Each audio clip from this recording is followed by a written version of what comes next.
भारत देश को आजाद हुए पूरे 70 साल हो चुके हैं। 15 अगस्त को हर साल आजादी का जश्न मनाया जाता है और तिरंगा फहराकर देश के लिए शहादत देने वालों को याद किया जाता है। लेकिन इसी देश में आज भी कई हिस्से ऐसे हैं जहां आजादी के इतने बरस बाद भी आजादी की किरण नहीं पहुंची है। यहाँ के वासियों ने तिरंगे को लहराते नहीं देखा है और आजादी का जश्न किस चिड़िया का नाम होता है ये भी यह नहीं जानते। ऐसे ही इलाकों में से एक है छत्तीसगढ़ का अबूझमाड़। जैसे कि इस इलाके का नाम है, इसे आज तक सरकार भी नहीं बूझ पाई है। दुर्गम जंगली इलाके में फैले इस क्षेत्र में जनताना सरकार चलती है, यानी माओवादियों की सरकार। इनका अपना कानून है, अपना झंडा और अपनी अलग सल्तनत। हालांकि इस अबूझमाड़ के जंगलों के कई गांवों तक सरकार ने फोर्स के दम पर अपनी पहुंच कायम कर ली है, लेकिन कई गांव ऐसे हैं जहां पुलिस और सरकार के लिए पहुंचना अभी भी नामुमकिन ही है। घोर नक्सल प्रभावित इलाके के जिले बीजापुर का एक ऐसा ही गांव है बड़े तुंगोली, जहां के बाशिंदों ने तिरंगे को फहरते नहीं देखा था।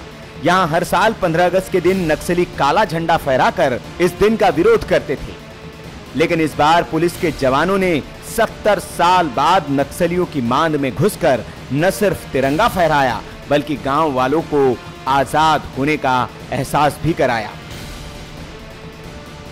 आजादी के 70 साल बाद इस इलाके के लोगों के लिए 15 अगस्त का दिन एक नया सवेरा लेकर आया। गांव के लोग उस पल के साक्षी बने जिस वक्त यहां तिरंगा शान से फहराया गया। भारत माता की जय।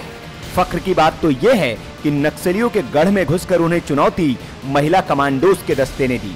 अदम्य साहस का परिचय देते हुए ये महिला कमांडोज इस दुर्गम इलाके में घुसी और नक्सलियों की मौजूदगी और उनके हमले की परवाह किए बिना उन्होंने इस ऑपरेशन तिरंगा को अंजाम दिया। इस गांव में जहां पे नक्सलियों के काला दिवस मनाकर काला झंडा फहराने की सूचना थी और इस सूचना पे ही ये ऑपरेशनल टीम निकली थी।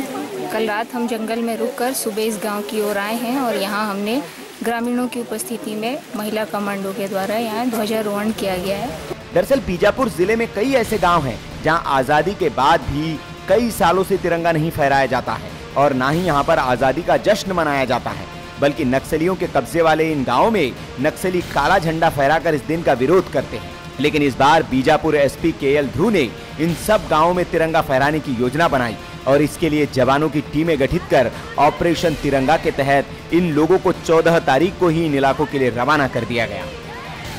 लेकिन इन सब टीमों में खास थी वो टीम जो तुंगली गांव में तिरंगा फहराने के लिए निकली थी। दरअसल इस टीम का नेतृत्व एक महिला कमांडो कर रही थी और इस टीम में महिला कमांडो का दस्ता शामिल था। ये सोच कर बने हैं कि हम भी लड़ने के लिए तैयार हैं। हम भी गांव गांव अपने जवानों के साथ जाके लड़ाई करेंगे, हम भी आगे बढ़ेंगे। 14 अगस्त की शाम लगभग 4 बजे महिला कमांडोज की एक टुकड़ी बीजापुर मुख्यालय से गांव के लिए रवाना हुई। दुर्गम रास्तों और घने जंगलों से होते हुए नक्सलियों की मांद में घुसना कोई मामूली काम नहीं था, लेकिन इन महिला कमांडोज ने अदम्य साहस का परिचय देकर उस गांव तक का सफर तय किया। इस दस्ते की अगुवाई खुद जीएसपी उन्नेजा खातून कर रही थी। बीजापुर के जांगला थाने से तकरीबन 7 किलोमीटर दूर घने जंगलों के बीच एक गांव है जहां पथरीले, कटीले, कीचड़ भरे रास्तों और नदी नालों को पार कर पहुंचना होता है। आपको बता दें कि इस खास ऑपरेशन के लिए इन महिला कमांडोज को एक स्पेशल ट्रेनिंग दी गई थी। महिला पुलिस के इन 35 जवानों को इस साहसिक काम के लिए चुना गया और इन्हें 25 दिन की एक विशेष ट्रेनिंग दी गई, जिनमें उन्हें विपरीत हालात से निपटने में दक्ष बनाया गया। और इस स्पेशल ट्रेनिंग के बाद प्रयोग के तौर पर पहली बार इन्हें नक्सलियों की मांद में भेजा गया। वायरल कीड़ा न्यूज।